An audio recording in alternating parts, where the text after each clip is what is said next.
আচ্ছা, আমার black fire এর মরিচের চারা। আমার ছাদে এর আগে একটা গাছ ছিল, এই গাছের ফল ফল থেকে, ওই গাছের বীজের থেকে আমি একটা এই চারাটা করছি আর কি। অনেকগুলো চারাই করছিলাম, এর ভিতরে 3টা চারা মাত্র টিকছে, 4টা চারা টিকছিল, আরেকটা মারা গেছে এই শিকড়ে ছত্রাকের আক্রমণ হওয়ার কারণে। বর্তমানে এটাই আছে আমার এই ব্ল্যাক ফায়ার জাতের মরিচের চারা।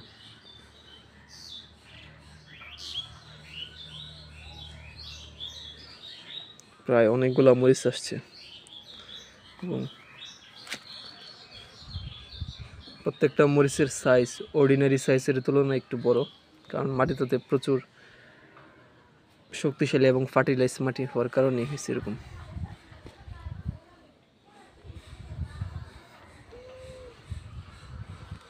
আচ্ছা, ঠিক আছে।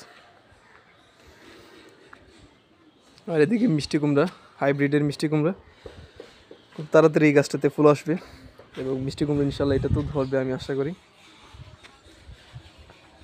সফেদা গাছ, একটা মালবেরি গাছ লাগানো হয়েছিল এদিকে। এই বছর একটু কমই ফল আসছে, মূলত গাছটাতে ফল আসে জানুয়ারি ফেব্রুয়ারির দিকে, এখনও জানুয়ারি ফেব্রুয়ারি মাস আসে না এই গাছটা লাগানোর পরে।